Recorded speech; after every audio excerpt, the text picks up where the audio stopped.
Welcome back to the Progress Texas Happy Hour. I'm Executive Director Kathleen Thompson. And I'm Progress Texas Advocacy and Development Coordinator Tatum Owens. Happy to be here. We've built a statewide audience and reach millions of Texans monthly, thanks to folks like you who invest in independent progressive media by Texans for Texans. Our thanks to Heather Hernandez Yencho, Lucy Frost, and Joey Cade for their monthly support. We can't do it without y'all, so thank you. We talk a lot about the imperative to protect democracy during difficult times, but what does that actually mean? For some, it means showing up to every election day and casting their ballot, using their fundamental right to vote. For others, it means providing legal aid to those detained by ICE or sharing resources on a local city council item. And for most of us, it's as simple as maintaining hope and feeling despair all the same in seeing what bad actors in an authoritarian regime can do, top down, to our rights as voters, workers, consumers, Texans who live with clean air, people who can get pregnant, and so many other protections erased. Still, that hope is crucial.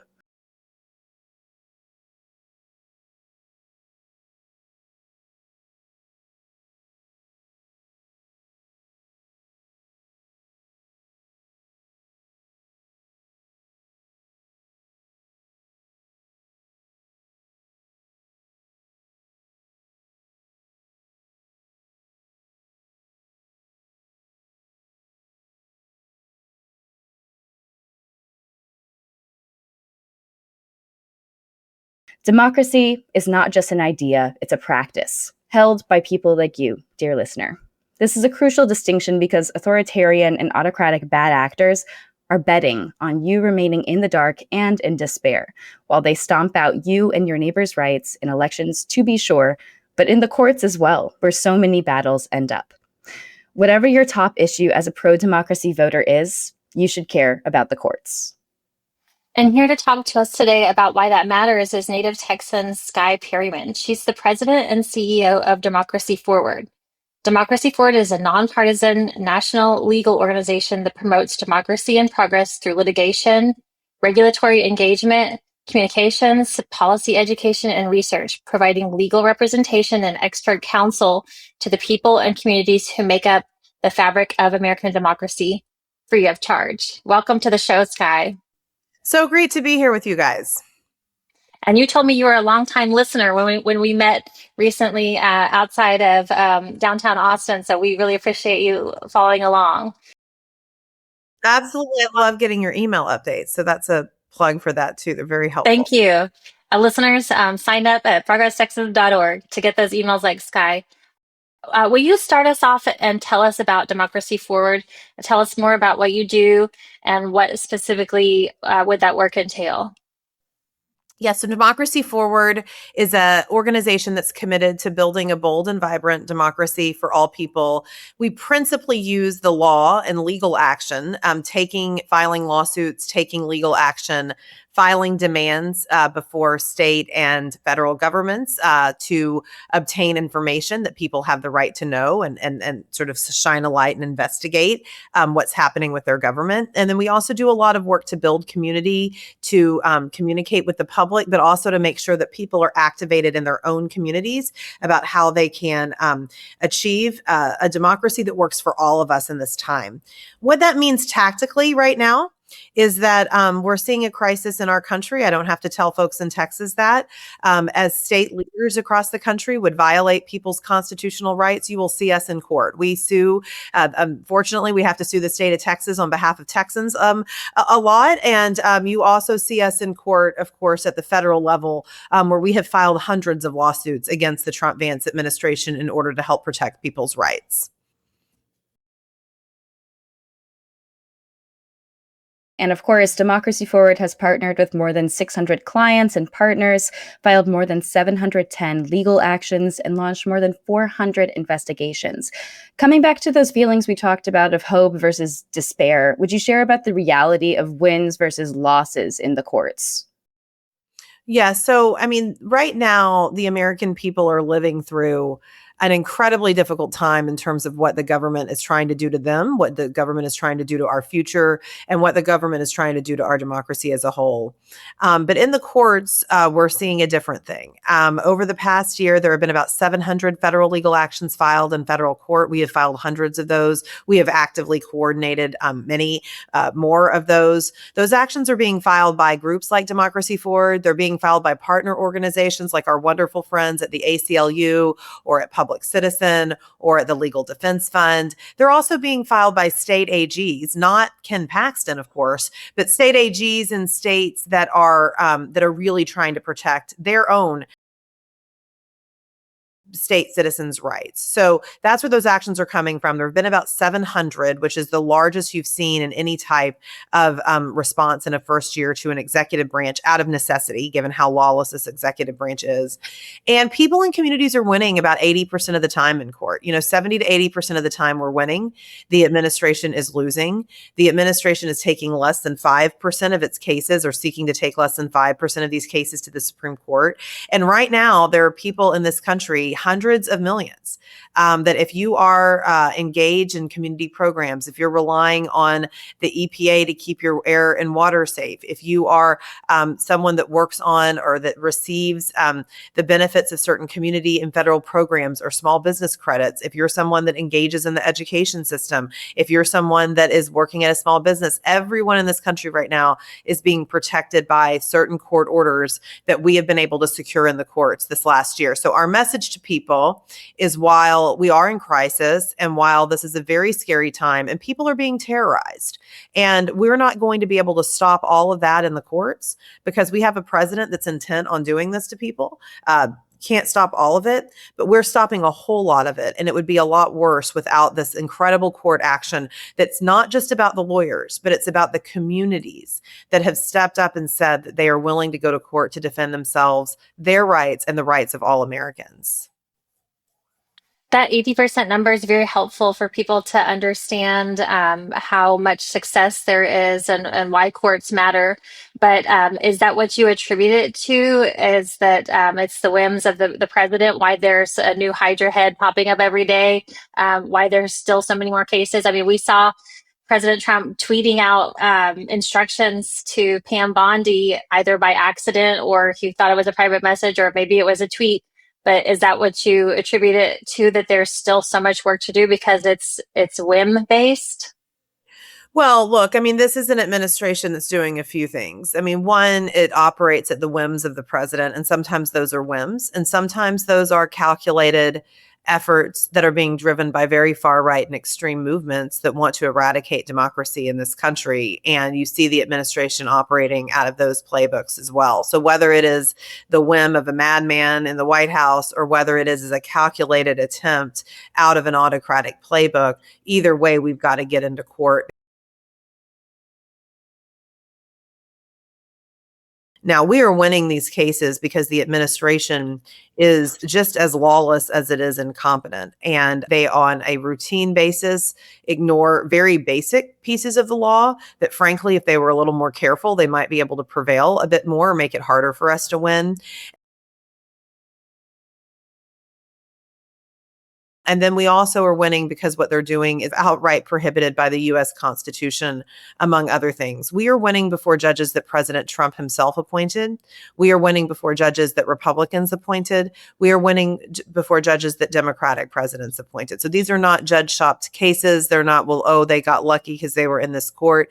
These are wins across the board. And that really shows you the depths of the lawlessness of this administration and their flagrant violations of the Constitution, particularly the First Amendment and the Due Process Clause of the Constitution. Would you say that holds for cases in Texas as well? I mean, it's so refreshing to see courts rule the right way in Texas. We saw the racial redistricting be struck down at first by Republican judges.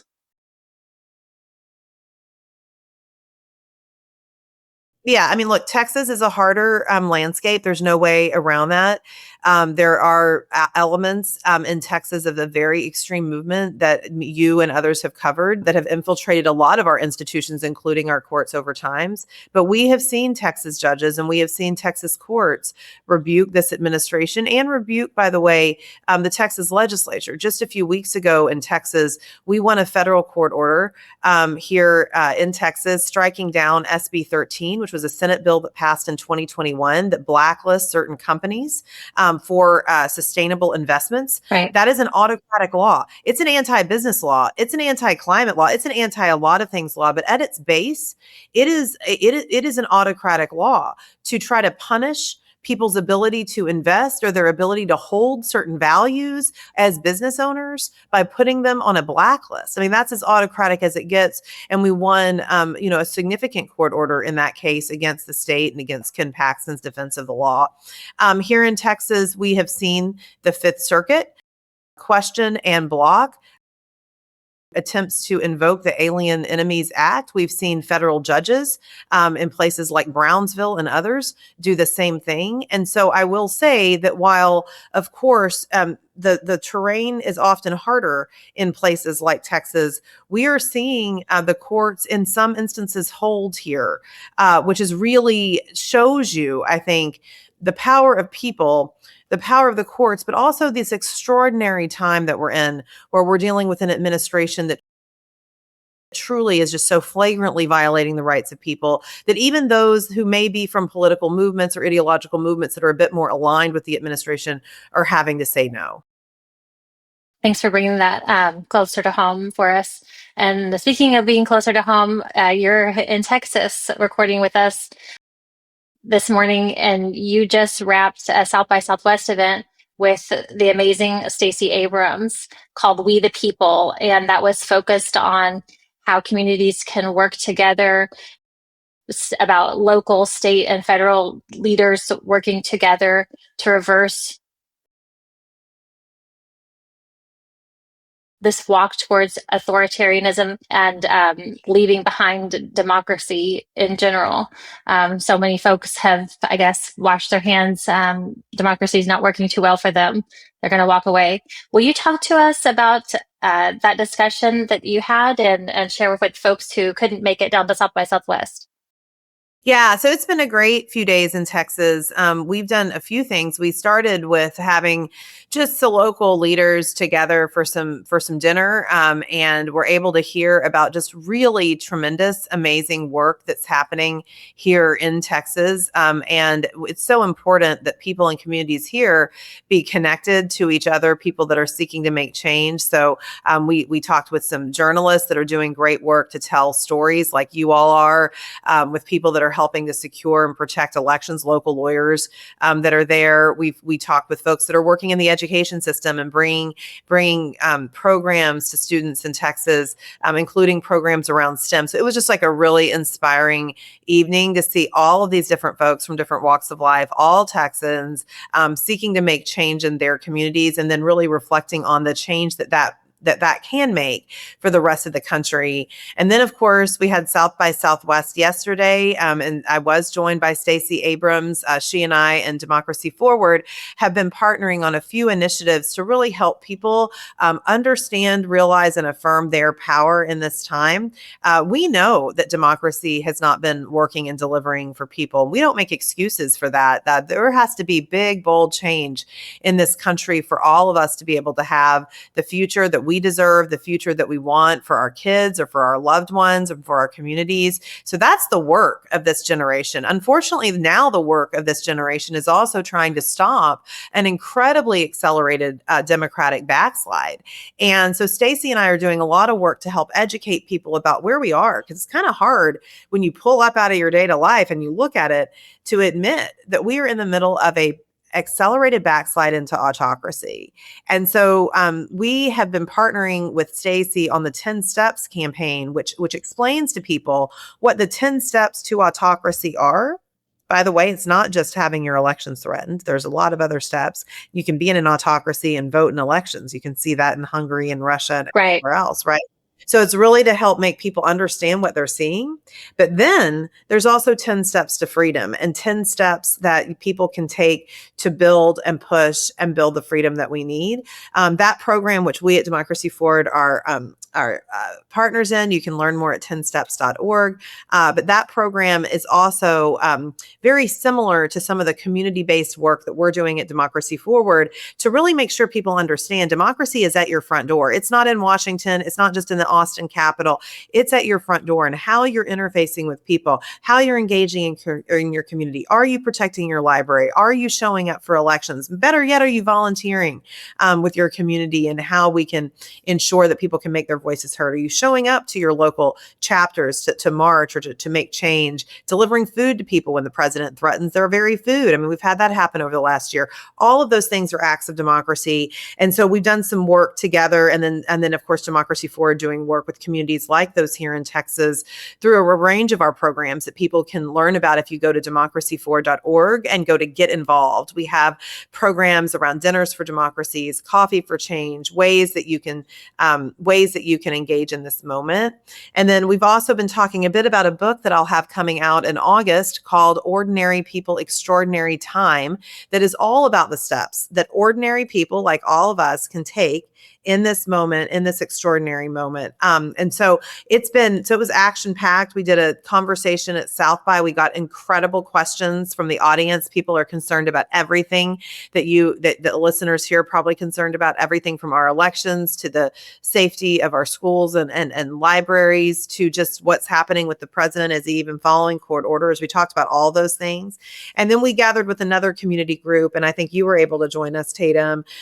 Yesterday, we joined with another community group here in Austin to kind of have an additional piece of that conversation where we were able to get into a bit more details with folks. And we heard from everybody. I mean, we heard from people that are trying to make change through the businesses that they're leading, through the community work that they're leading. We heard from students that have been organizing a lot of the walkouts and a lot of the student activism and the importance of investing in young people and not just looking at young people and saying, well, you got to change the world, but we're not going to give you any support. So we talked about all of those things yesterday. Yes, and thank you for the invitation. You did a fantastic conversation with Stacey Abrams. Would you share a little bit more? You've given a brief overview of the 10 Steps campaign and also your book. Would you dive in just a little bit to give some key takeaways from both the 10 Steps campaign and the book, Ordinary People, Extraordinary Times? Yeah, so the 10 Steps campaign, and again, you can go see it yourself at 10steps.org and get involved. What that campaign and what we're seeking to do there is, first of all, to be a wayfinder, to make sure that people know if they go, and they're wondering how they can take action or what they can do in the face of something, that they find the resources in their local communities, that if they're offering a resource, that we're able to feature that. And then, of course, there is this detailed, what are the 10 steps, right? I mean, there is a step of dismantling government. There is a step of engaging in fear and retribution. All the things, threatening elections is one of the steps. All of the things that you are seeing unfold in our country, we just want to be honest about them, understand what they are, be able to look at them in the eye and not blink so that we can respond. And then, of course, the 10 steps to freedom involve everything from organizing to litigating to using your voice to building community. And so I would encourage everyone to get engaged. And that is a good segue into my book, because one of the actions we suggest in my book is to go learn about the 10 steps. But the book is 7 actions that everybody can take. And we start with shifting our mindset. How do we shift from a mindset that's, prone to spiraling to picking up the shovel and doing real work? And to saying that we can't control what's coming at us every day. We can't control what's coming down the true social. We can't control what's happening in our communities. We can control how we respond. And how do we shift that mindset? And our response and our actions are going to look different depending on our backgrounds, depending on our resources, depending on how we are being targeted or how our neighbors are being targeted. They're going to look different. And that's okay. Not everybody has to do everything, but everybody has to do something, right? And that's sort of the piece of this. We then talk about there, which is a really good plug for Progress Texas. We then talk about how everyone needs to engage with their media landscape and needs to, one action you can take. It's not just a sidebar. One action we all need to take as people is to be very vigilant about what type of information we're taking in. And so we take people through how you can do an inventory of the types of places you get information. It's okay if you get information on TikTok, that's fine, but we want to make sure we're doing an inventory to understand if it's evidence-based, if it's reality-based. How can we encourage people, support outlets like yours and others that are actually telling the truth and doing real independent journalism? So there's a whole conversation there. Then we have our democracy is at your front door, right? To start at your front door, where we talk about all the different local things that many people, cynics, think those things. They'll say, well, that doesn't matter. Well, guess what? If democracy is under threat in your local community, it is under threat globally. And we are seeing that everywhere. 3 years ago, we were at South by Southwest talking about the attacks on local libraries. And it is not at all shocking to me that 3 years later, we're here sitting here having to talk about the 10 steps of autocracy, because we know these things are so connected, interconnected. So we talk about that, and it gives people a lot of things that we can do, folks of all ages, what young people can do, what other folks can do. So, and then we move into the real serious stuff, right? How do you talk to people across difference? How do we engage with people who might think, as a result of your political affiliation, that you are not a good person? How do we engage with people that we might think are not good people because of the way they operate? And what are our goals in doing that in a society? How can we really make sense of the polarization we're seeing? It's not polarization around issues. People want the same things. They want to be able to make a good wage. They want to be able to have health care. They want their kids to go to school without being threatened. But there's this massive political polarization across political identity. So we get serious about that. Then we talk about fear and courage and joy. We talk about our historical fights. This is not the first time democracy has been under threat, and what we can learn from our past, which we're seeing. I mean, look at all the collective action, organizing, marching, all of that are these tools, tried and true tools from past movements, the civil rights movement, the workers' rights movement, the immigrants' rights movement, the abolitionists. So we dig into that. And then we really do what I think has been kind of a theme that I've been saying often, which is we all have to just keep going. And we have to admit that in this moment, the only way out of it is through it. There's not a shortcut. And that's unpopular among political pundits right now, because the midterms are not going to be a shortcut to get out of this. Now, they got to go well, and we have to protect our right to vote, or we're going to have a shortcut of how we get worse. But there are no shortcuts. The only way out of this crisis is through it. But we want to equip folks with the way to get through it together in community and through taking action. I really appreciate the recommendation of people to examine their media diet and to know if it's one family who owns, 15 different media sources that you're getting your information from, and how much disinformation is well funded in Texas. The lies are free to access, but good information, good independent journalism, like Texas Observer, like Progress Texas is out there for people, and it's free for now. Please support independent Texas media by Texans for Texans.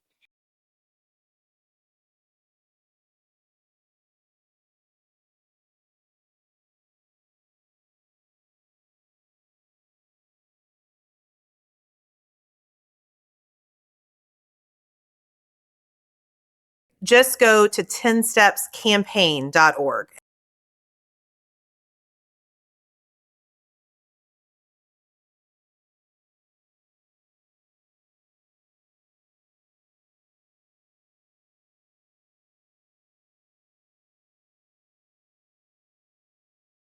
So you can go to Ordinary People Extraordinary Times, Ordinary People Extraordinary Times, and you can learn more about the book. It's published by Penguin Random House. On that book site, you can pre-order the book, and that's great. It's coming out in paperback. It's cheap. It's under $20 because we want the maximum amount of people to be able to purchase it. But if you should also, even if you don't pre-order the book, sign up for updates about the book, because we're going to be doing Zoom calls every month about what people can do between now and when the book comes out, because we know we can't waste time. And we're going to be posting resources about how you can engage. So that's a piece of that. As we are closing out, would you share about a recent case relating to Gen BioPro, the manufacturer of generic mifepristone, and why that matters to you personally and why it should matter to Texans? So the attack on mifepristone, which is a medication that has been approved for decades as safe and effective, it is indicated the FDA has approved it in order to, the FDA has approved it for people to be able to terminate pregnancy early in early stages of the pregnancy, and it is safe and effective for early pregnancy termination.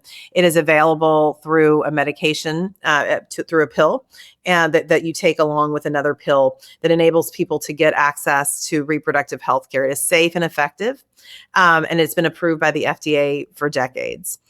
There have been multiple attempts by very extreme political actors and very extreme movements to try to undermine the ability of people to access this medication.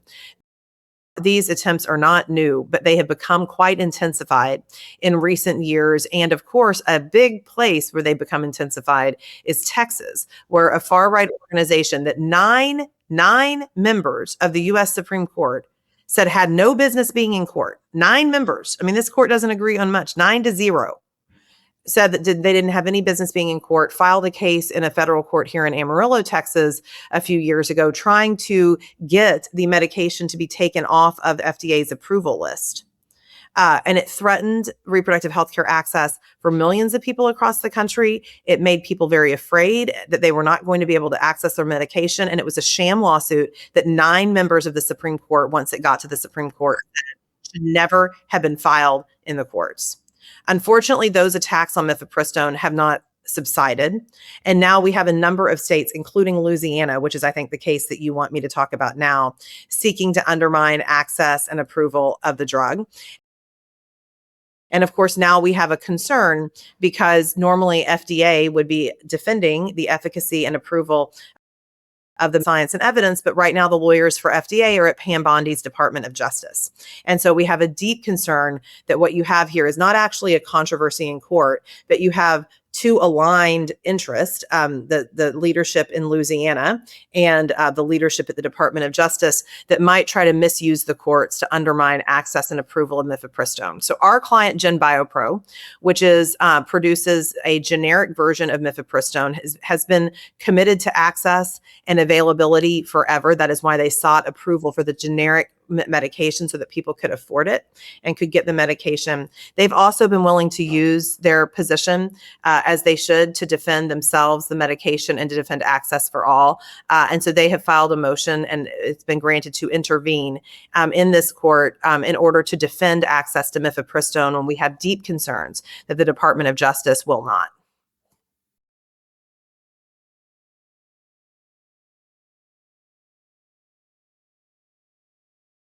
I think that serves as a reminder that democracy is about all of the values that voters approach the polls with. People in Texas showed up to the polls not just because of democracy as an idea, but because of their abortion rights being put at stake, because data centers are being built right next to their houses.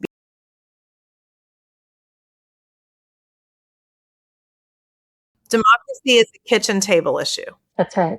And it's not, and we have democracy in our name because the through line to everything we do is wanting people to be able to self-determine their lives and to achieve happiness and to push through. And those are the values at its best that democracy should be able to deliver for people.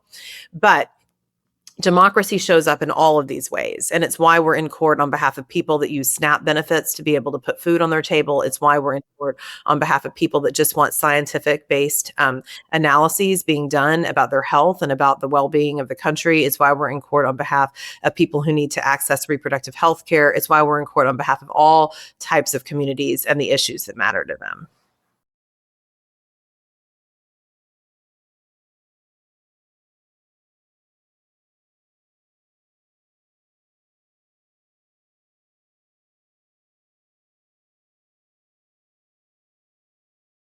We know that the people are going to be the key. They always have been the key.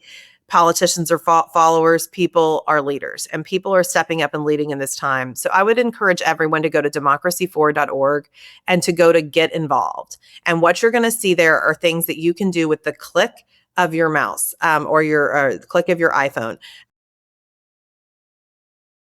taking the 250 pledge that we've put out for We Hold These Truths, saying we may not all agree on everything, but everyone should agree on the 5 non-negotiables of American democracy: voting in elections, personal freedom, equality, separation of powers, and the rule of law and due process. Those are basic things. Sign it. Your voice matters. We want 250,000 people to sign it during this 250 year.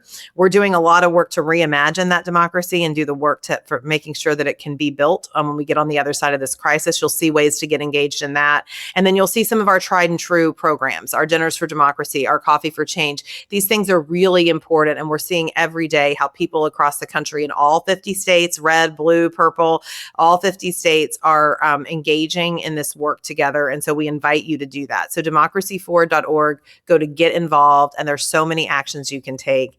Stay tuned about the book coming out. There'll be more actions there. And then 10stepscampaign.org will show you even more places that you can get involved and engaged. We'd love to have you back on during your book tour and your book launch, Skye. Sure. Thank you so much for joining us today, Skye Perryman, President and CEO of Democracy Forward. Progress Texas is an independent, nonprofit, rapid response media organization, and while campaigns come and go, we're the permanent home for progressive media and action in the Lone Star State. Please support our peerless work and check out our always open Texas Union-made web store. Thanks for listening, folks, and please share this episode with a friend.